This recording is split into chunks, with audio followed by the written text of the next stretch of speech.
How many people are actually on 2015 already? Okay, all right. 2013. All right. Okay, good. So some of you, this is going to be, it's going to be like finding the cool tips you didn't know about, and some of you it'll be like, I wonder if I need to do this, and then I have to sell you to it. I got it. All right, my mission is clear. Actually, wondering 2010. I was afraid to ask. Oh. All right, so like, now that we've gone down that path, even before 2010. Well, let me ask this one. VC6. Okay, so here's the deal. 3 weeks ago, me and Rayson, our test manager, were in China and Taiwan and going around and meeting with a bunch of customers and trying to get them to upgrade to 2015. Not so different than what I'm doing right now. And when we would go on there, we would see these like modern laptops, you know, like this thing here, which I love, running Visual C6, VC6. It screams. I mean, I'll tell you that. It's really fast. Yeah, running VC on Windows, VC6 on Windows XP. Yeah, that's a thing. Most of them were actually not developing on XP at least, so that was good. We'll talk more about XP in a few minutes. Don't worry, it's all good.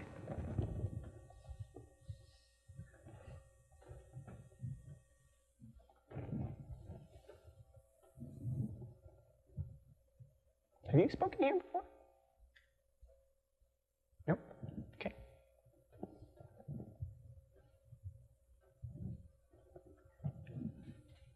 Okay, I'm going to break with tradition. I'm going to start on time, but that's about 1 minute from now, FYI. So.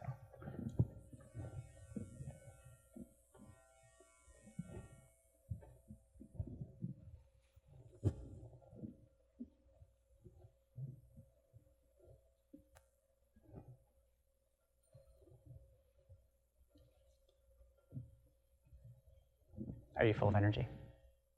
Sleepy, but not too bad. All right. You have to be full of energy for these. These people got up early to come see us do a spiel. All right. And I will. We'll try to get the slides up quickly so that you don't have to do the phone thing. And you'll hold me accountable to that, right? Okay.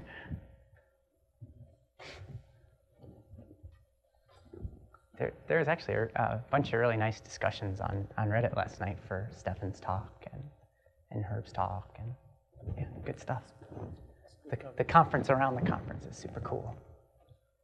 Oh, okay, wow. So the clock is ticking, and I'm going to go then. Hi, my name is Steve Carroll. As we were discussing in the pre-show, I'm the new dev manager for Visual C++. This fine gentleman over here. Yeah, I'll introduce myself. I'm Ayman Shoukry. I'm the group program manager for C++ team.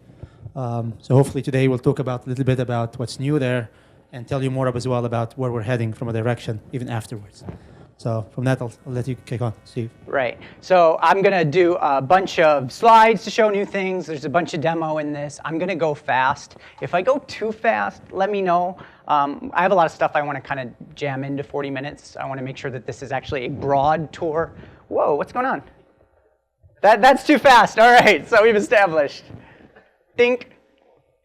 Okay, no, seriously, why is it doing that? All right, so that's going to be fun. All right, to get started, I want to talk a little bit about what we're trying to accomplish as a team, just to motivate like the features that are in here and also the sort of future direction stuff that Ayman's going to talk about towards the end. We want Visual Studio to be the best IDE for every C++ developer, not just C++ developers on the Windows platform, although we still love you. In particular, we're trying to focus on making it a more welcoming environment for people doing open source development. Continuing on with that trend, we want to help make C++ the language for cross-platform development. I'm going to show you guys a bunch of stuff about doing Android development and iOS development inside Visual Studio. We have further and deeper ambitions in this direction, which we'll talk about later. C++ development is on the uptick. All of our telemetry tells us this. I don't know if you've read John Caleb's book, Why C++, there's some good data in there, but we get lots of telemetry streams that tell us that yes, indeed, the number of C++ developers is increasing. And a lot of it is driven by cross-plat and need for high performance on little tiny supercomputers in our pockets. All right, great. So we believe that while C++ may not be known for its productivity as a language, that there are a lot of things that tools can do to make your life more productive. I'm going to show a lot of things in that area, and we'll continue to invest in that area. And finally, no intro should be complete without us talking a little bit about our mission on conformance. We have for a long time been behind on conformance. I'm going to go through in some detail all the work that we did in 2015 to help catch up. I want to talk, and then we'll talk about our desire to participate in the standards body to make the language better. I think you've seen some examples of that in this conference. And then, of course, we will stay caught up. All right, now I'm going to push the button and see if I can go only one slide forward. OK. What? No, don't do that. All right, saving the best for first. I would like to start by talking about what is perhaps the best received new feature in Visual Studio 2013. And it's worth pointing out that I'm going to show you things in Visual Studio 2015 that are great for C++ developers, not just things that my team did. A lot of this is going to be me taking credit for other people's great work. This is an example of that. First, I'd like to start with my impression of the menu bar in Visual Studio 2013. File, edit, view, etc. However, we fixed that, and in Visual Studio 2015, one of the most well-liked features is we have camel case, or the menu bar. So I simply stopped yelling at you. So, months and months of development work at last. Yeah. That was totally a plea for applause, and I'm glad that you noticed that about me. I'm desperate for validation. Thank you. Saving the worst for second. All right, so this is kind of an anti-feature, so I thought I'd get it out of the way. I'm going to explain the why of this. When you go to install, we talked at the beginning, some of you have not yet gotten to Visual Studio 2015. When you go and do that, please, at the installation thing, select custom. Not typical. I know what you do is a typical day-to-day kind of thing, but in Visual Studio 2015, C++ does not install by default. It is not because C++ is not important or we stopped caring about it. It is because Visual Studio takes entirely too long to install for most people, and we are working our way through making it more modularized. It turns out that we were in a pretty good shape in terms of modularization of our modules, and so we were first. All you have to do, custom, set C++, and yes, I'm sorry. OK. What? That's really going to be fun for the whole talk. All right, so this is things that are not new. These are things I hear all the time that are not true. Number one, you can still target XP in Visual Studio 2015. This causes poor Stefan T. Lawai much angst. So, please understand that that is actually in the product. You go into the platform toolkit thing, you drop it down, and you select the XP toolkit. It's always sad that we do that work, and then many people don't know. Also, at one point in the sort of CTP to RC timeframe, we talked about not having app local deployment for our CRT. We changed that. It's fine. Any way that you could have deployed your app with Visual Studio 2015 or 2013 is still available in Visual Studio 2015. Please don't think that those are no longer available. OK, I'm going to start off. I'm going to do a bunch of demos of things that are sort of language agnostic, and you can't see what I'm doing. So I'm going to go in here and duplicate. All right, good, beautiful. All right, first thing I want to show you are some simple, like IDE-wide kinds of things. One of them is, may seem silly, but let's imagine you are in a large auditorium and have to be able to make sure that people can read the code that you have.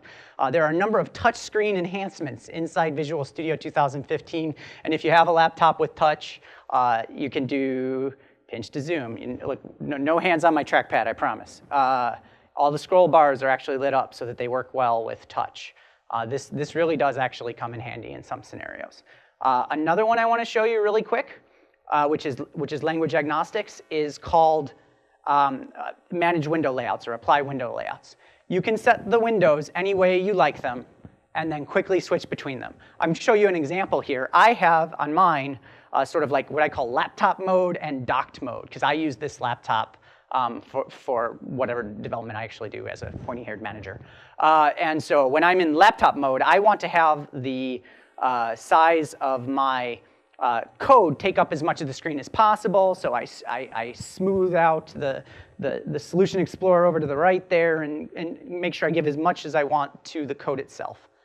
Likewise, when I'm docked, I want to have that back. And you can basically put any kind of arrangement of windows, save it, and then quickly apply it. So there's a lot of uses for this. If you've used like perspectives inside of Eclipse, this is a kind of a powerful feature for allowing you to do those things. Another thing I want to show really quick, when you install Visual Studio and you go and you click Custom, one of the things that you can do is toss in the GitHub extensions. And what that allows you to do is, who has a GitHub account? Yeah, okay, so good. I figured you guys might want to use this. If you go in here and you click clone, I've got this already wired up to my GitHub account. And you can see right here, I've got the JSON 11 thing. And I click clone with my finger. And it will go ahead. And as you can see, I've already done that, so it won't work. And we have full Git integration. Visual Studio development itself, we're now doing on top of Git. And so this is some great way to do what I was saying earlier about making it easier to do open source development inside Visual Studio. So I encourage you to go check that out. Peek at my slides. Send a smile. So this thing. Yeah, I know, it's not much. It's a picture of a smiley face. But I want to actually assure you that this is a situation where there's another person sitting on the other side of this. I literally got yelled at by a VP yesterday for not having looked at this recently enough. So please, we're getting excellent feedback from the community on this. We're taking it very seriously. If you're seeing bugs, if you're seeing other issues inside Visual Studio, if you just want to send us a suggestion, this is a really lightweight way of not having to file a connect bug, and we'll get that information, and we will be looking for them. I want to show you send a frown for a second. So you can say, what happened here, Steve? Broken, and actually give us some details, because we'll get this string. But then when you click this, there's a number of record more info about these, and I want to really encourage you to do this when you go and do the bugs. It makes them much more actionable for us and easier for us to go and fix your issues. So for instance, you can replay the crash, get the dump, and then have it upload to us. You can report performance problems, and we'll get a profile. It's really helpful. We'd really appreciate it if you would use this if you're seeing nastiness. We're updating all the time, as you know, so we have lots of opportunities to fix your bugs. Please, by all means, let us know about them. OK, so from that, I want to switch in to start talking about productivity features in the IDE. I'm going to show you both my favorite C++ new language feature and my new favorite refactor in the tool all at once. As you can see, this string is obnoxious. It's really long. It has /n's and /t1s in it. We've tried to add a bunch of new refactorings inside of Visual Studio, and I'm going to do one right now.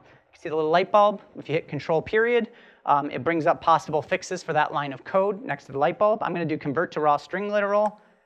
Uses the capital R thing. So much nicer. Easier to read, better in your code. So this is like lots of these little tiny refactors can clean up code and make things much nicer. This next one, I've helpfully left myself a comment to remind me that this is a gallery extension that needs to be done, but it's available up on VS Gallery, which if you've not done before, you can get to from extensions and updates in the tools window. And this one is called extract function or extract method in the gallery if you search for it. What it allows you to do is, like, let's imagine you really, really, really like ORing ints together, and so you want to extract this function out so it can be used in other places. I right-clicked, I select quick actions, and I have extract function as one of my choices. If I click on that, I can give it a name, which I'll call or all the ints. And then for some reason, the .h file fell out of the project. Don't worry about it. Trust me, it works. No, it does. I will fix it. I screwed this up. It's the stereotypical do the demo beforehand, thereby screwing up the demo.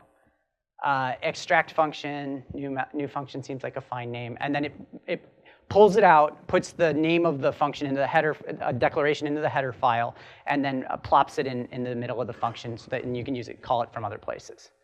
And here's new function. Here is a function with a terrible name. It is called, this is a terrible name for a function. This is another very quick, easy to use refactoring available in the tool. We can right-click on here, choose rename or Control-RR. And I'm going to give it a much better name. And now, if I click preview, I'll get the ability to, first it will use a very precise IntelliSense-based way of identifying all the places where it's used. This is not just find in files. This is actually using smarts to identify the places where it's being used.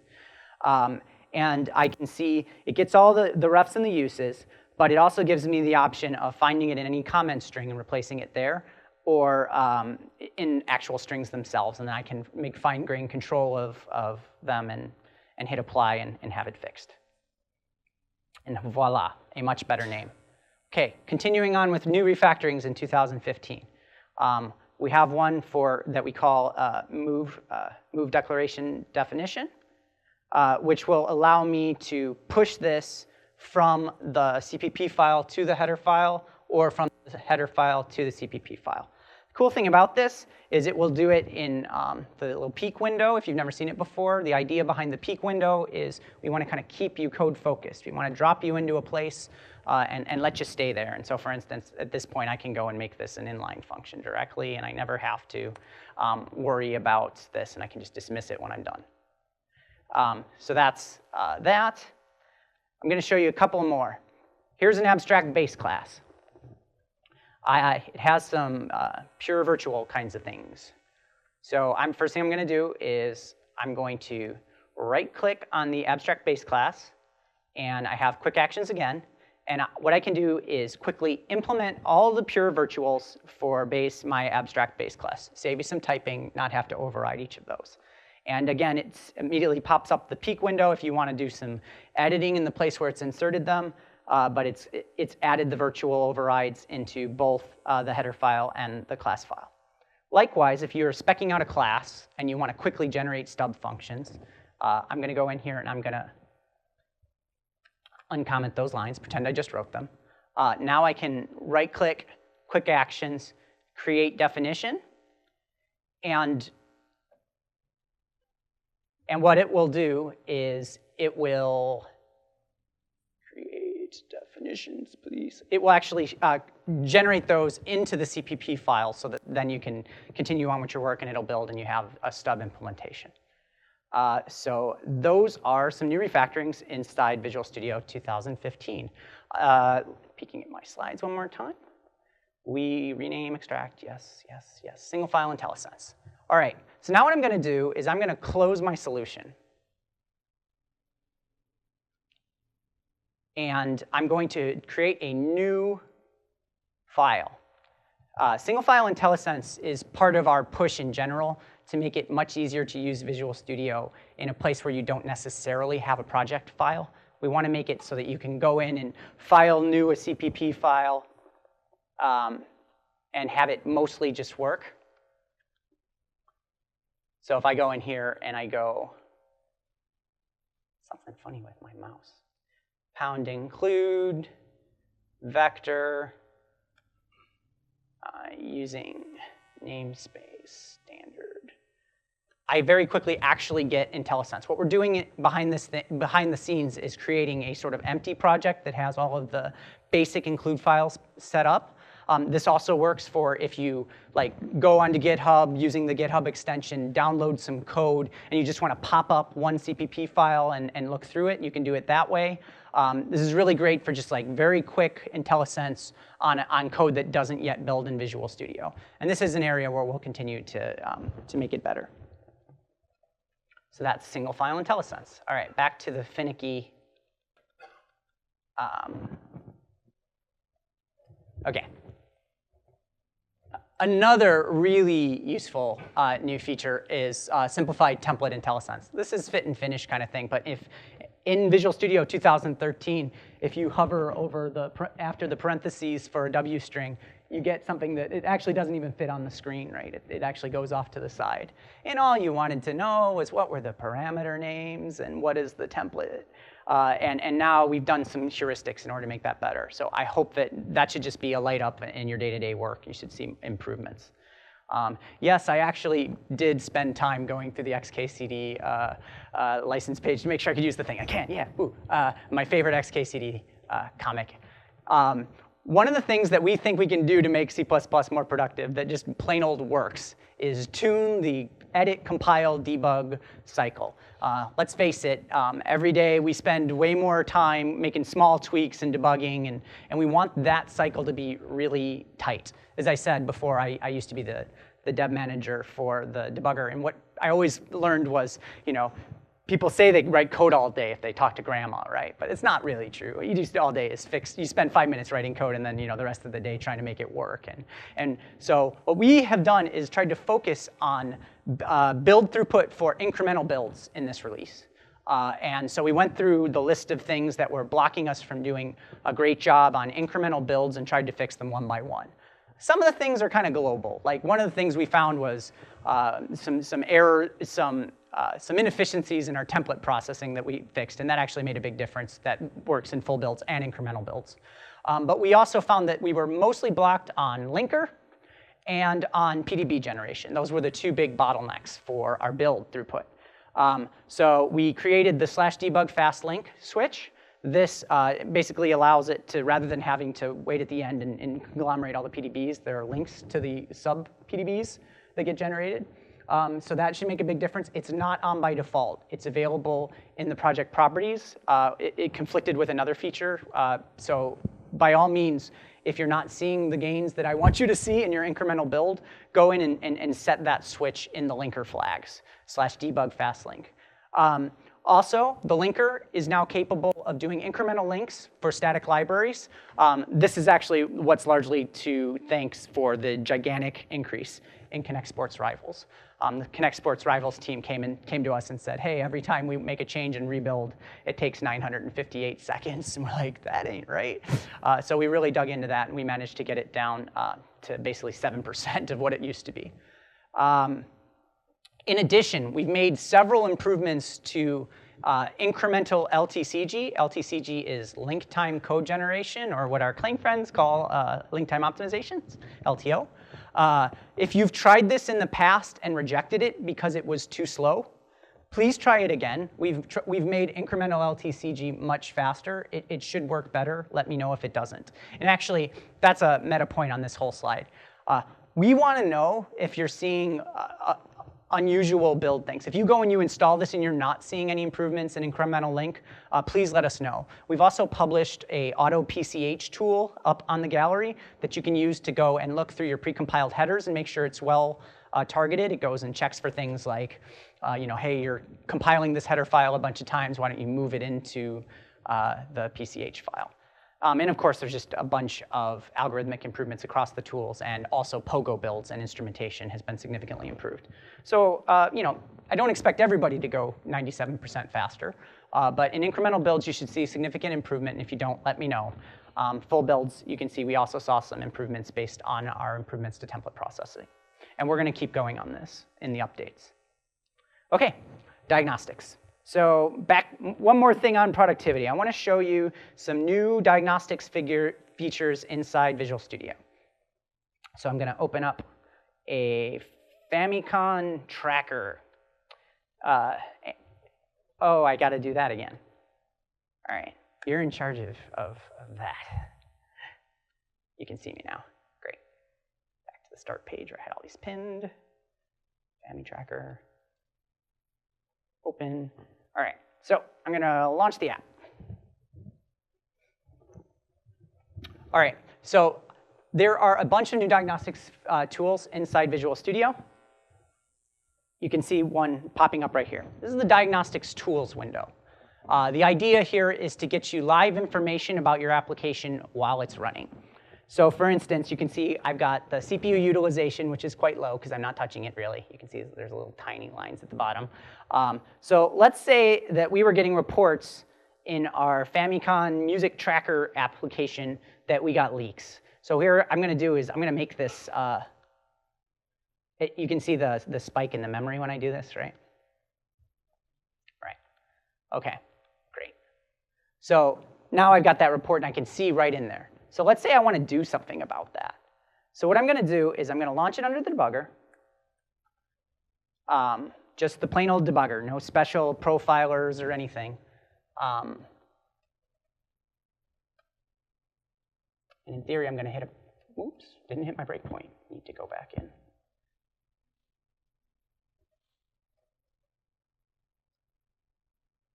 Debug, Windows, breakpoints.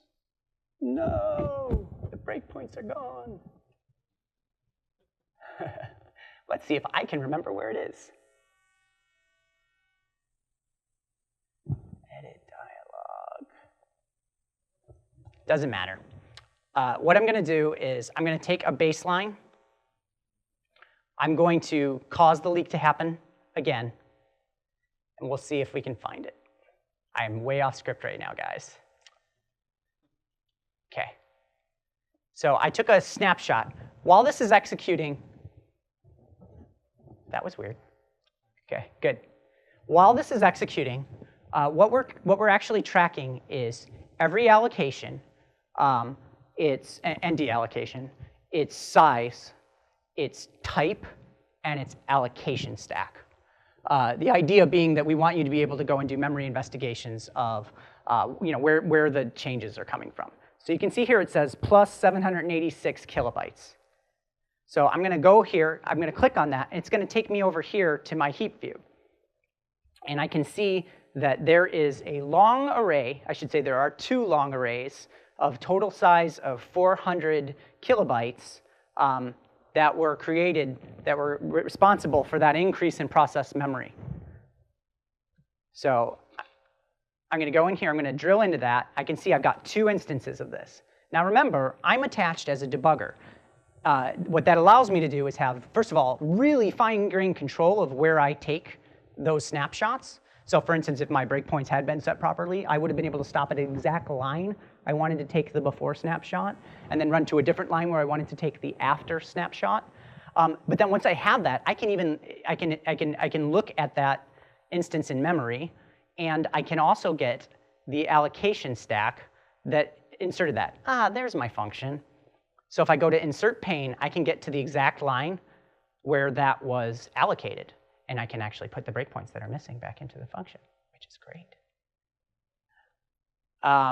And so that's how you can very quickly investigate leaks and also the overall memory usage of your application.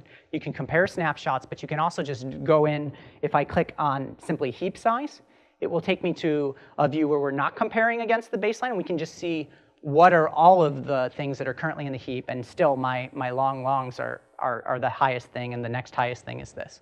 You can, we have a stack view so that you can actually navigate the stack and see which call tree is the most allocating one. So this is a very useful feature. We get feedback all the time that it's too hard to do memory tools, and so this is our take at that. Very quickly, the exception settings window has been completely revamped. It is no longer a modal dialog, which is huge. You can go in here and fine-grain selections on the types of exceptions you want to break on. So if you want to skip all the standard exceptions or break on all the standard exceptions, you just modify this settings dialog. One last thing I want to show now that I've got my breakpoints back is what we call perf tips. I'm not sure if you noticed them during any of my demos, but there's very small, I'm going to hit the breakpoint this time. Yay. And as you saw, I also set another breakpoint at the end of this. I used to own the Visual Studio Profiler for a lot of years. And we always had trouble getting people to use the tool. Profilers, oh, it's such an expert level tool. No matter how much we tried to make it simpler, we always had trouble getting people to actually do profiling. What inevitably people would do is go into the beginning of a function and write, yes, int a equals, get timestamp, and then at the end, b equals get timestamp, and then the magical b minus a. And so we just came, eventually like, why don't we just give them what they want? And that's what this feature does. when I run to the second breakpoint, you can see what it actually did was, can you read that? Probably not. It says less than or equal to 39 milliseconds elapsed. We're actually timing between every step and every breakpoint so that you can find places where you can do those like quick investigations. Yes, this works under release mode, and yes, it also subtracts out any overhead the debugger itself has added. The heuristics are pretty good. We think it's pretty accurate. And all that stuff shows up in here. You can see my breakpoints hit, and you can use this listings to navigate through the places in source that you've been recently. One last thing in my diag thing, and then I'm going to move back to the slides. NatViz, I think, is part of the secret sauce of our debugger. NatViz is a format. Yeah, sure, whatever. The NatViz format is totally public. It's what we use to make standard vector look like a vector instead of what poor Stefan has to deal with as an implementer.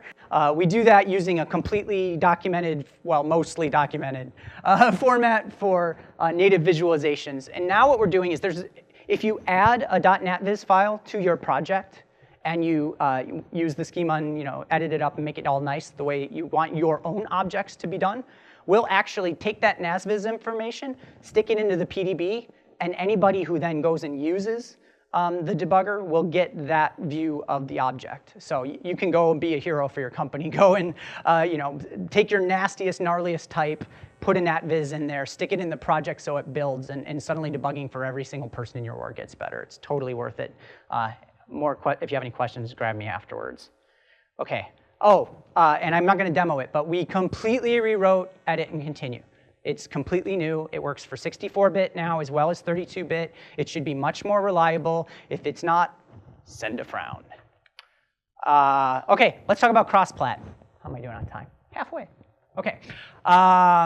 We went and we got the 100 top apps from the Android Play Store, and we figured out, and we cracked them, and we said, which ones of these have native code in them? A lot of these you'd expect, like Facebook has some native code in it, Minecraft has some native code, a lot of games have native code in it. Some of these are a little more surprising. I was surprised to see Tinder there. But you've got all of these applications using C++. Why? Well, C++ is the common denominator. You can get a full native experience on your application. You get complete access to the device's SDK, not some library that you have to worry about if is this the lowest common denominator. You've got code reuse. You can have code shared between the different. Come on. And better performance, and especially with safe C++, security. So let's talk about architecting your app. We're seeing more and more teams go ahead and architect their applications like this. For instance, the Office team has been structured so that you have a shared C++ backend, and then platform-specific UI and what we call platform abstraction layer code that is specific. But in the case of PowerPoint, for example, they've managed to get to the point, which they talked about it last year, CppCon, where they have like 97% of the code in PowerPoint is one big shared library that they use on both Android and iOS and Windows. But this is not just us. The Skype app is the same. The Bing Maps app is the same. Dropbox did a talk on this last year, and I think they had another talk this year about their Ginny. So I'm going to just put this into the IDE really quickly because I find that it helps really help people understand once you see the way the solutions are laid out. So I'm going to go in here. I'm going to open up a simple cube rotating demo. And while it's loading, I want to show you this. This is our Android emulator. We are super duper serious about this cross-platform mobile development stuff. Enough so that we went and we wrote our own emulator. It's super fast. It's fully featured. It's got accelerometer support. You can come in here and do this. You can use your touchscreen for it too. We've got location support, network support. The startup is fast. You can emulate batteries. You can take screenshots, emulate the camera, emulate an SD card. It's a fully functional thing. If you want, you can even use this with Android Studio. Like it just wires up to ADB and all's well. So here we are inside the app. And so let me do a window layout. So what you can see here is I've got a library that's shared, and 2 application heads on this. This uses the same shared project stuff that we do for universal applications, so it should look at least a little familiar if you've done any recent Windows work. So we've got an Android application. This is like basically a packaging project, and this is the native activity, which is an Android concept, which is like where main.cpp lives. And this is a Windows Universal, Windows 10 application that has that same shared library. So we have heads on the shared library. For instance, if you come in here and you open up the properties, you can see that here we're building with Clang 3.6, but we also give you the ability to build your Android application with GCC 4.9. We're just using the underlying NDK stuff here, and we use the underlying NDK build stuff as well. You can choose the STL implementation you want. You can see that this will build a .a file on Android. Likewise in Windows Universal. But this shared is actually the magic. This is where the shared code is. There's not much shared code in this one. But I wanted to show was, if you take a look at simple.renderer, what we have is per platform IntelliSense. So like, here's a simple way of looking at it. I'm going to go ahead and I'm going to go open document. Now, if you notice up here, I'm looking at it through the lens of OpenGL ES app10 Android.staticlib. So when I go to open document on this, it's going to go and it's going to grab the one from the NDK. All of the definitions flow from there. It'll match whatever IntelliSense you get for the STL will be based on the one that ships with the NDK. And likewise, if you go here and you go to Windows and then you do the same thing to go to the open the document for vector, it'll take us to a more familiar one. And so this is true of IntelliSense. You get exactly what you're expecting. It's actually even emulating under the covers the differences between MSVC and Clang. Even when it comes to things like languages, we actually throw a switch in IntelliSense that tells us to emulate Clang versus emulate MSVC. So that's sort of the high level on cross-platform. OK, great. So in Android, we support KitKat and Lollipop. We have inside the emulator, we support OpenGL ES 2.0. It does multi-touch. I showed you the camera and Wi-Fi network simulation stuff. Oh, oh, you mean push the button? OK. Kind of didn't want to. So you can debug directly from Visual Studio. And the line that I have bolded, I really want to call out here, which is that if you have an APK, dang, dang, dang. I actually figured out what it's doing. It's running the rehearsal timings from before. Anyways, it means I'm going too slow. So what it's, you can take an APK, the packaging thing. You're killing me. You're killing me, Outlook. And actually go and just launch just that. You can like do project open on the APK and launch it. So even if you never want to build, but you just want to use our debugger, just like you can only use our emulator, there are all of those entry points. So we're happy to have you as a customer. Just use the part that makes sense for you. We've heard a number of times that Android, the debugging is very fast and very reliable for folks. We're using it internally inside Visual Studio. As well, I'm sorry, inside of Microsoft, we have many big teams using it, including the Big Maps team is on it. Or am I allowed to say? Minecraft uses it. iOS feature set's a little bit less there. You know what I'm going to do? I'm going to actually stop this so that I don't have to fight it anymore, and you guys are going to look at slide sorter view because it's going to be easier for us to do this talk. That's what I call quick fix engineering. Great. All right. iOS, we have support 6, 7, and 8. You can debug from Visual Studio. You do need a Mac because of licensing. And so you can still do debug against a device and the iOS emulator on the Mac. Windows 10 platform development, completely supported in Visual Studio, uses that same shared project idea. I'm just going to go quickly to conformance. All right, let's talk about conformance. We've made a ton of progress on conformance in Visual Studio 2015. I put all these things on the slide not because I want you to, not because I'm going to go through them in detail. I just wanted to kind of give a sense of these are just the ones that are new from Visual Studio 2013. We've made a ton of progress. You can see there's stuff in there from C++ 14. There's even stuff up there from C++ 11 maybe, like our await support. You can see there's a couple of things that we're going to even clean up a little bit for update 1, improved context burst support, await will get better. So I actually want to look at this through the lens of what's still missing.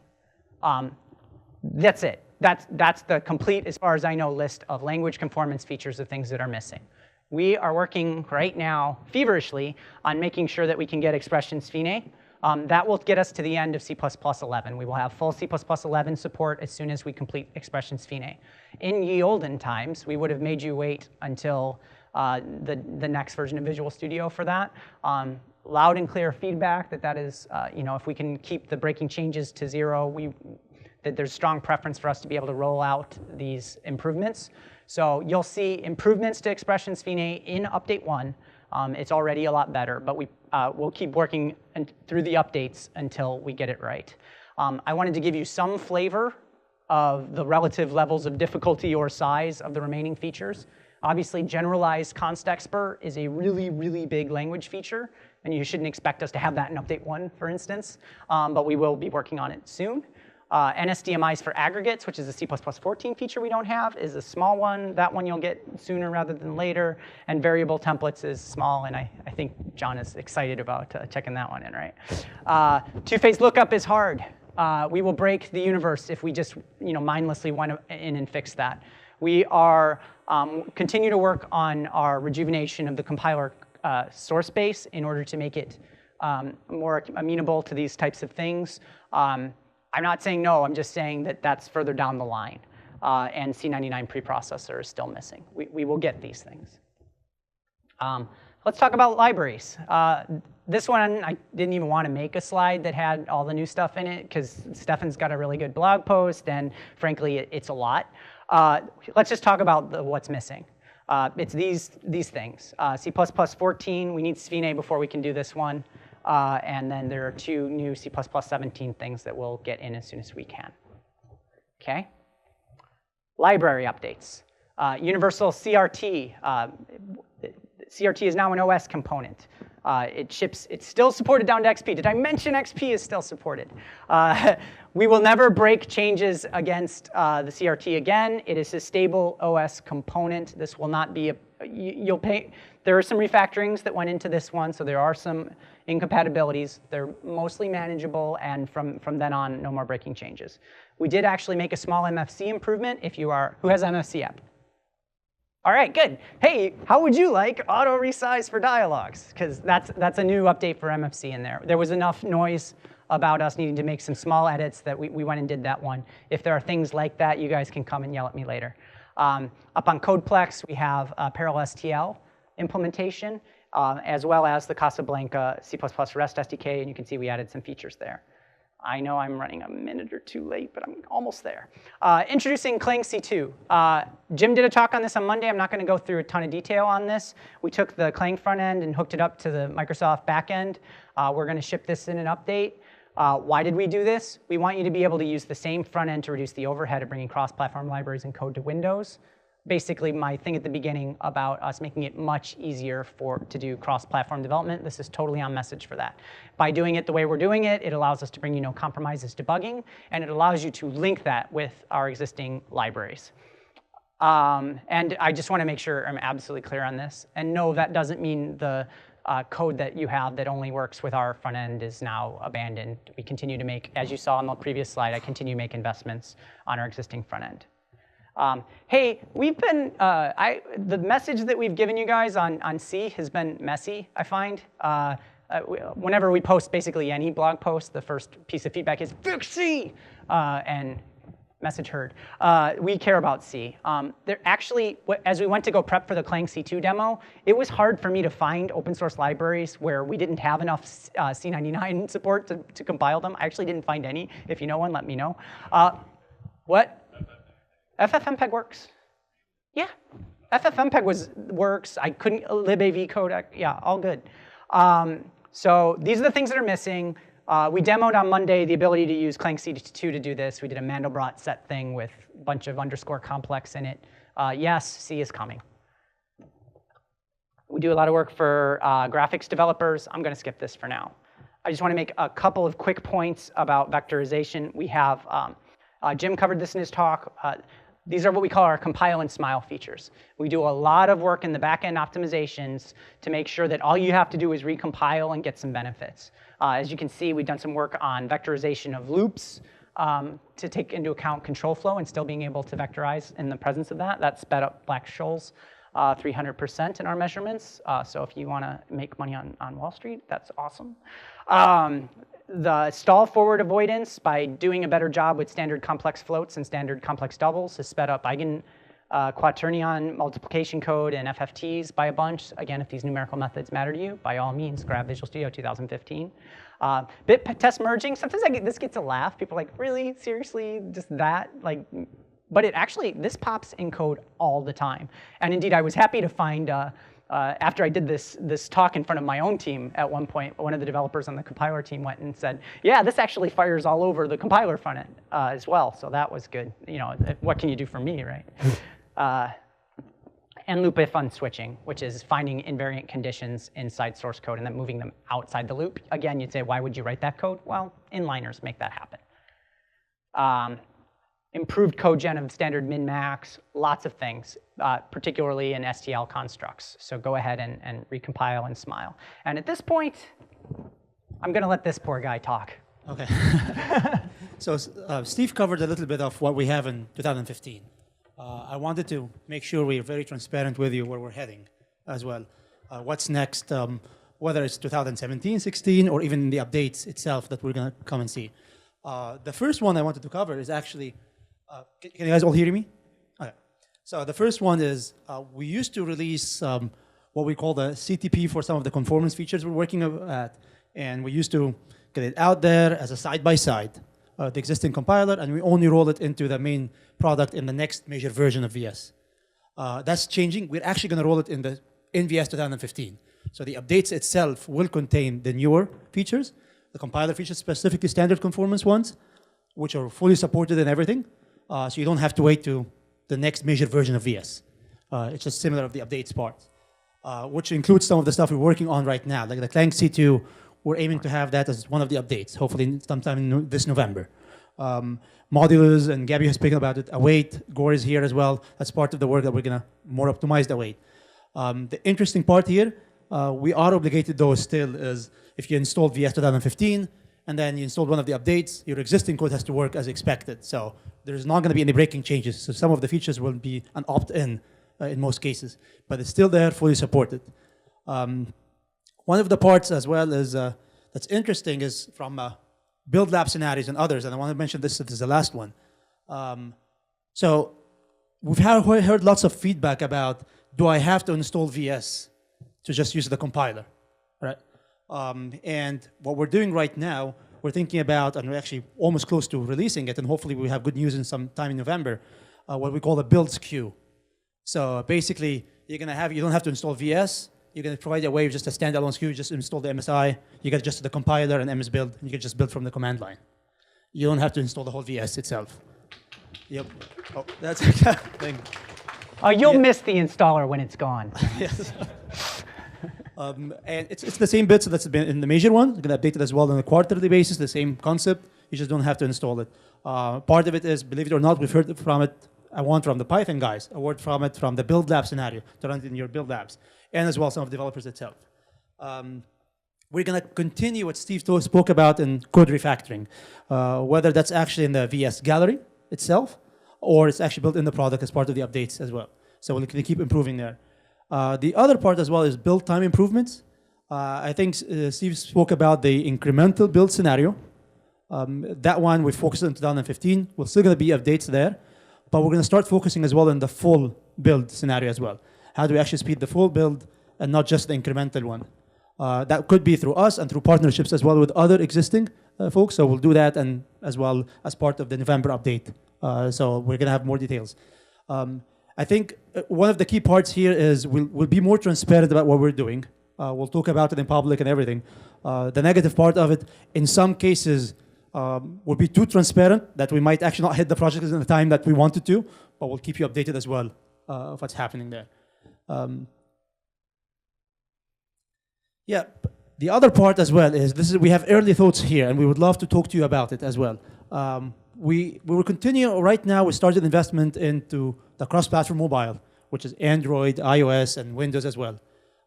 We're hitting as well the other platform as well, not Windows, and we're going to start thinking about the IoT scenarios and Linux as well, how to target those kind from Visual Studio. We've heard the major pains, for example, from Linux developers, and if you're a Linux developer, just raise your hand. Quite big number. Yeah. And one of the major pain points we've heard about is remote debugging. Can I debug using VS and debug on a Linux?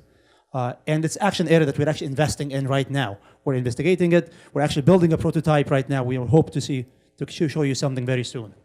And once we have it, we will as well roll it as part of the VS updates. You don't have to wait for major updates as well. And for the other parts as well is, you guys have heard the VS Code?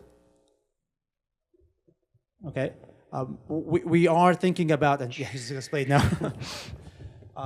Right now, all the support that's in VS Code is just for C++, it's just basically syntax colorization. We are investigating right now what does it mean to support C++ development in VS Code.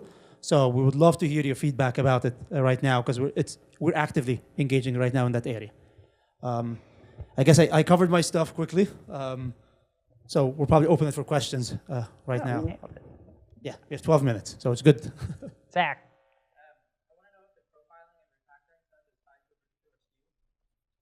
No, as far as I know, everything I showed is in community. Yes.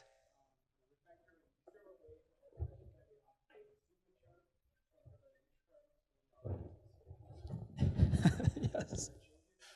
More refactorings coming soon. And that one's on our radar for sure. Yeah. I was going to say, this one's definitely in one of the parts here. Okay. So we'll repeat the question. Yeah, is there a way of actually updating the signature? It's not right now in VS 2015, but it's actually one of the high parts which we're working on as being one of the updates. And the other question was, is everything I showed in only in some higher level SKU? No, it's all in community. Yep.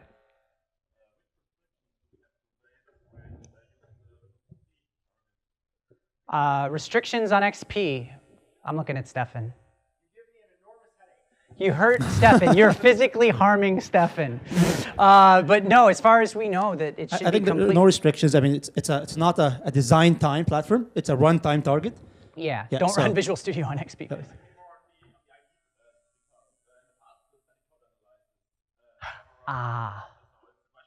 So there have been any changes. If there was a restriction in 2013, it rolled forward, basically. I would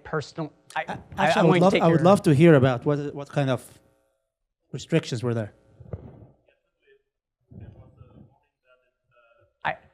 That wouldn't surprise me if code analysis wasn't in there.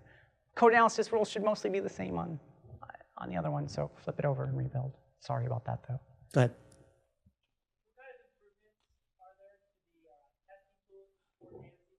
Testing tools. Repeat the question. So yeah, the question is, what kind of improvements have been for testing tools for C++? I don't think there's been a major investment in that area. Not that much major, being honest. But still, we'd love to hear about what the other tools you're using as well in that. I was going to say, like, does anybody use the MS test stuff in the product? Yeah, okay. I sometimes I think we personally don't pay enough attention to that, so that's really interesting. Thank you. Yeah. The stuff so the question was, is the old profiler still in the product? Yes, it is. And you get to it the same way. And there's even, I think, a lot of improvements inside the individual tools of it. I just didn't show them today. We didn't take anything away. We just sort of revamped the UI. Yep. Yeah. Does the profiling and refactoring work with all of those? The refactorings do profiling is Windows only right now. Well, how will profiling work with Clang? For the Clang C2 tool chain. Clang C2, correct? you mean? Yes. Because the idea is, and that's one of the reasons we actually hooked it to Clang C2, because our backend is responsible for all this format that are recognized by our profiler. I won't. We still have some testing work to do in that space, but we don't see a reason. That is the goal, though. Yeah. Kostya.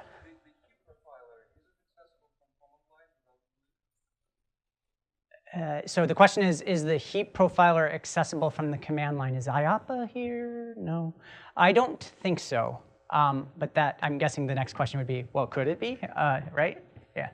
One of the things that's nice about it, though, just one of the reasons why it's designed the way it is because of the fact that you can use the debugger to have that fine-grained level of control. It's integrated into the debugger, and so we're not really a command line debugger either. So, yes. Question in the back.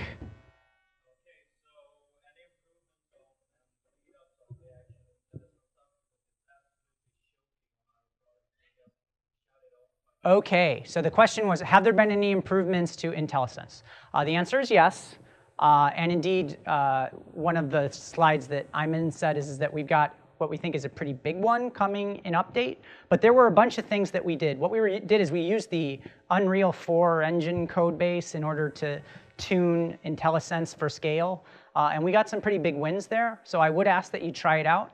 This is another one of those examples where we really, really want to focus on making that better. We know that sometimes we run into things at scale, but to be honest, we don't always run into things at scale. It's very code-base dependent. So please, by all means, I'm S. Carroll at Microsoft, 2 R's, 2 L's. You can't see that, but 2 R's, 2 L's, a C, I don't know. And let us know. We'll grab profiles. We've been working on that hard lately. Question here.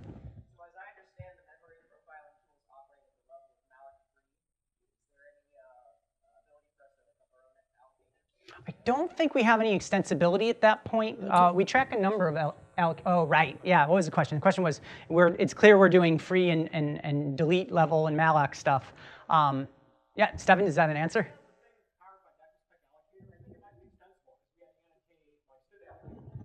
This sounds like a good topic for a blog post, I guess, is going to be my answer to that, which is, yeah, by all means, try it out, give us feedback. It's completely new. There are updates to it coming in the update.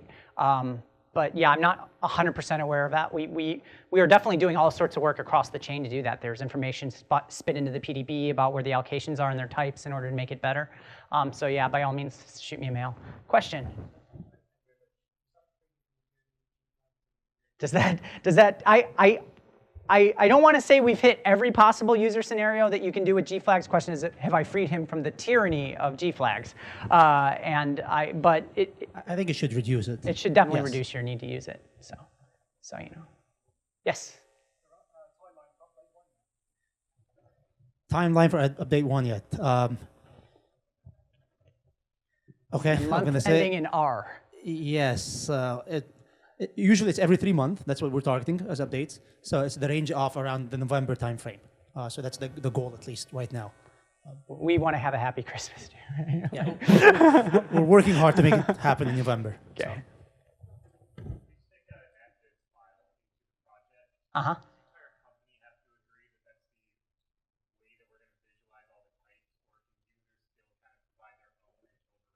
That's a good question. So the question was, if we override the NatVis file by sticking it in the project, is it possible for somebody else to fight them? I don't know who would win in a battle between the NatVis folder and the PDB. I would imagine the PDB wins, and so if you want that scenario, stick with ask people to copy it into the file, or maybe even like a post-build step that copies it there. I don't know, I'm just thinking out of the top of my head. I don't know offhand, though. Yep. Oh, here's a question.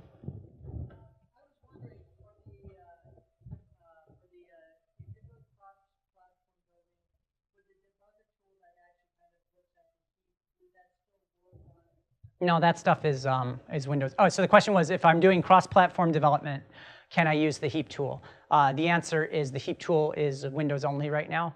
Don't get me wrong. We've been working on the cross-plat stuff, not actually that much amount of time. I think realistically, we've been working on it about a year. We want to get to a place where everything's A+, right? And so those things are on our map, but today, the really advanced debugging and diagnostic stuff it will is work Windows for the only. Windows parts. Yeah. Yeah, if you're doing you can profile the Windows part of the cross-plat. That will work, but you can't profile on Android or the iOS one. I'm not saying you can't do that. You just have to use the Android-specific tools for doing it, right? Yeah. There's a question in the back.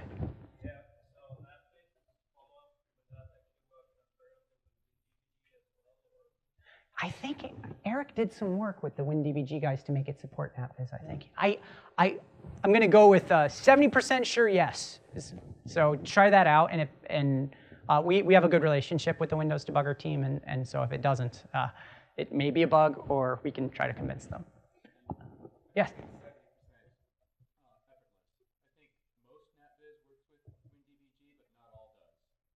Okay, so they do have some level of NatViz support, Andrew is saying for sure. It's just not 100%. Yep. NatViz.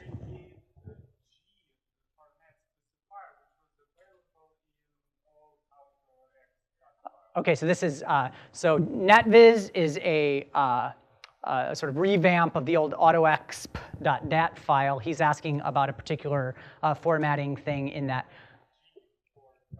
I will send me an email, and I will put Eric in contact with you, our NatViz guy. Zach. One thing I tried to do with NatViz was like a lot of times people store a date time as a Unit 64. Okay. And like I want to actually write a NatViz to do that as a date time. And it's like impossible. So could you add that? Okay, so the feature request is make NatViz powerful enough that you could write a date-time visualizer for it. Okay, check.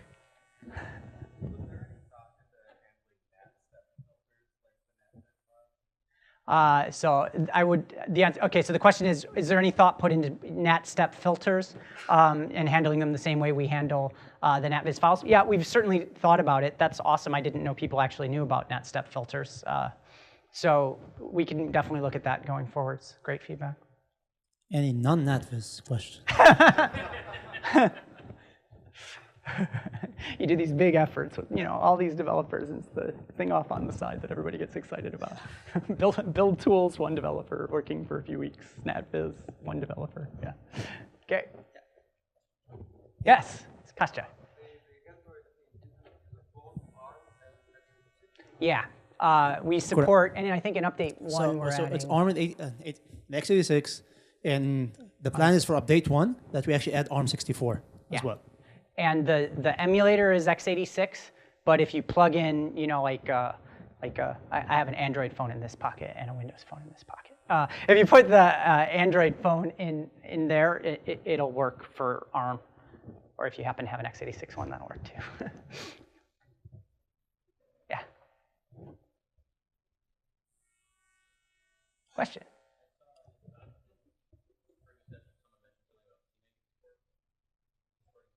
Really? Okay. Yeah. Do you want to do? That is another topic. So the question was CMake support, right? Yeah. Okay.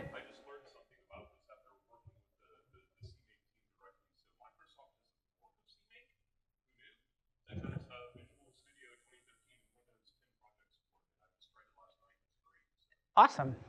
Yeah, so we love CMake. CMake is an area that we're investigating, getting better at, for sure. That is on the list of, and because we're running out of time, I just want to stress one thing again. And so if you are interested in CMake, we want your email address.